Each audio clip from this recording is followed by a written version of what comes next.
I still remember the exact moment my life changed, though at the time it felt like just another humiliating day in a long line of failures. I was sitting outside my boss's glass office, holding a termination letter I was sure she was about to sign.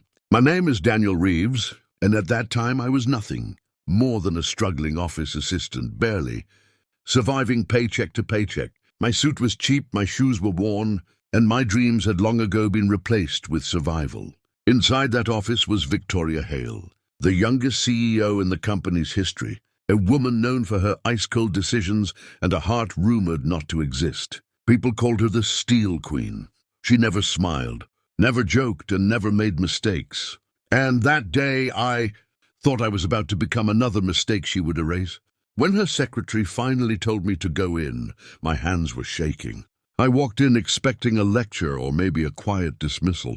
Instead, she looked straight into my eyes and said something that made my brain stop working. "Marry me," she said calmly, like she was asking me to pass a document. I actually laughed because I thought it was a cruel joke. But she didn't laugh. She simply slid a contract across the desk. 1 year. A legal marriage. You will be paid $1 million. After 1 year, we divorce. No emotions, no complications. I stared at her, trying to understand if this was real or some kind of psychological test. I asked why me. There were hundreds of better candidates. Wealthy men, handsome men, powerful men. She simply said, "Because you need the money and you're invisible. You won't complicate things." Those words should have insulted me. Instead, they revealed how desperate I truly was. My father's medical bills were crushing me. My apartment rent was overdue. I had nothing left to lose. So I asked the most important question: what's the catch? She explained everything. Her inheritance required her to be married to maintain control of the company. Her board of directors didn't trust single leadership. They wanted stability. Marriage meant stability. But she didn't want love. She wanted control. This would be business. I would play the role of her loving husband in public events. Dinners, media appearances. In private, we would live separate lives. There would be rules. Many rules. No falling in love. No jealousy. No interference in her personal matters. And most importantly, no breaking the contract. I should have said no. Any sane man would. But when she mentioned the payment again, and I thought of my father lying in a hospital bed pretending he wasn't scared, I picked up the pen. My hand hesitated only a second before I signed. Victoria simply nodded and said, "Good, your life changes today." And she was right. Within a week, I moved from my tiny apartment into her massive penthouse overlooking the city skyline. I had never even seen a place like that except in movies. There were more rooms than I could count. A private gym, a rooftop garden, even a grand piano no one played. The first night felt like I was trespassing in someone else's life. She showed me my bedroom like I was a guest. "Your room is here. Mine is at the other end. Boundaries matter," she said. And that was how our fake marriage began. At work, everything changed overnight. The same co-workers who ignored me suddenly respected me. The same managers who talked down to me now spoke carefully. Some congratulated me. Others whispered that I must have blackmailed her. Victoria didn't care about gossip. She only cared about performance. Every public appearance we attended, she played her role perfectly. She would hold my arm, smile for cameras, even rest her head lightly on my shoulder when reporters watched. But the moment we got into the car, she became cold again. "Good performance," she would say, like I was an employee completing a task. Months passed like that. A strange routine formed. Fake affection outside. Professional distance inside. But something unexpected began happening. I started noticing things nobody else saw. Victoria didn't eat proper meals. She survived on coffee. She worked until 2 a.m. almost every night. Sometimes I would see her fall asleep on the couch with her laptop still open. One night, without thinking, I placed a blanket over her. The next morning she asked, "Did you do that?" I expected her to be angry. Instead, she just said, "Thank you," very quietly, like she wasn't used to saying those words. That was the first crack in her armor. The second came when she got sick. A severe fever hit her, but she still tried to attend a board meeting. For the first time, I broke the rules. I told her she wasn't going. She gave me a dangerous look. "You forget your position," she warned. I replied, "Maybe, but even contracts don't work if one partner collapses." She stared at me for a long time. Then, surprisingly, she sat down. I stayed with her the entire night, making sure she took medicine, making soup badly because I didn't know how to cook properly, and checking her temperature like an amateur nurse. At around 3 a.m., she asked something unexpected.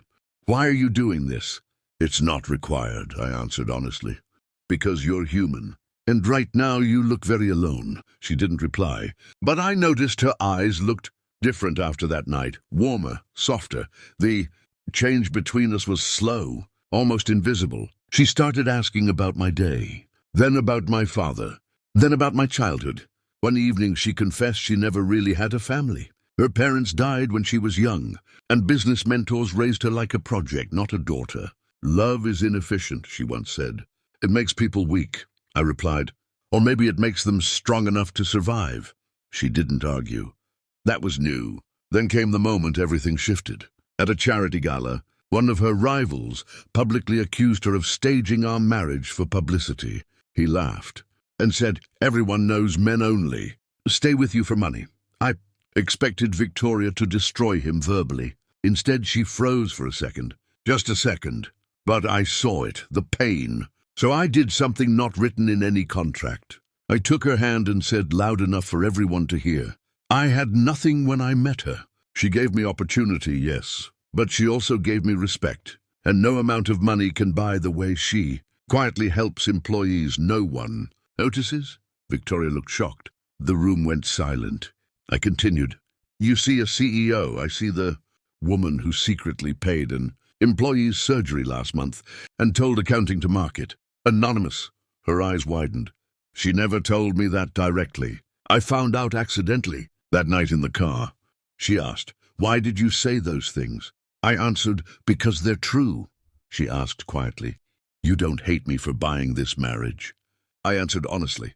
"At first I did, but now I think maybe you were just tired of being alone." That was the first time she cried. Not loudly, just silent tears she tried to hide. After that, our home didn't feel like two strangers sharing space anymore. We started eating dinner together, watching late-night movies, arguing about stupid things like which pizza toppings were best. She even laughed once, when I burned pasta so badly we had to order takeout. That laugh felt like winning a championship. But I also knew something dangerous was happening. I was breaking rule number 1. I was falling in love. I tried to stop it. I reminded myself this had an expiration date. 11 months. Then 10, then 9. Time was running out. Then one night she asked, "When this ends, what will you do?" I forced a smile. "Probably disappear back into normal life." She didn't like that answer. "You're not invisible anymore," she said. I wanted to reply, "I am to you after the contract ends." But I stayed silent. The final month came too fast. Divorce papers were prepared in advance, like this was always just business. The night before the contract expired, we sat on the rooftop in silence. The city lights looked like stars fallen to earth. Finally, she said, "We followed the agreement." I nodded. She continued, "You were the best decision I ever made." That hurt more than anything, because it sounded like goodbye. She handed me the final payment confirmation. "You're free tomorrow." Free, such a strange word. I should have been happy. Instead, I felt like I was losing something priceless. So I made the hardest decision of my life. I told her the truth. "I know this breaks the rules, but I have to say it." Somewhere along the way, this stopped being fake for me. She didn't speak. My heart was pounding so loud I could barely breathe. "You don't have to respond," I continued. "I know this was just business for you. But for me, you became home." I stood up to leave because I couldn't stand the silence. Then I heard her voice, softer than I had ever heard it. "Daniel, I was hoping you'd say that." I turned around slowly. She was crying openly now. "I extended the divorce filing 3 times, she admitted. "I kept telling legal to delay. I told myself it was for business reasons. But the truth..." She took a deep breath. "I didn't want you to leave." My entire world stopped. "Then why didn't you say something?" I asked. She smiled sadly. Because I was afraid you were only staying because I paid you. For the first time, I walked toward her not as an employee, not as a contracted husband, but as a man who loved her. I stayed because somewhere between the fake smiles and late-night conversations, you became real to me. She asked one final question. If we do this for real, there's no contract, no safety, net just us. Would you still choose me? I didn't even hesitate. I'd choose you without the money, without the title, without the penthouse. I'd choose you if all we had was a small apartment and bad cooking. She actually laughed through her tears. Then she said the words that changed everything again. Then stay, not as my fake husband, but as my real one. And that's how our contract ended. And our real marriage began. No cameras, no agreements, just two imperfect people choosing each other. And if there's one thing I learned from this journey, it's this. Sometimes the things that start as transactions can become transformations. Sometimes pretending can lead to truth. And sometimes love shows up where you least expect it. So if you believe in stories where hearts change, where impossible situations turn into beautiful endings, and where love grows in the most unexpected places, make sure you subscribe to this channel because this is only the beginning. More powerful stories are coming. Stories that remind us that even in a world of contracts and conditions, the strongest agreement will always be two hearts choosing each other. And trust me, the next story might just change the way you see love forever.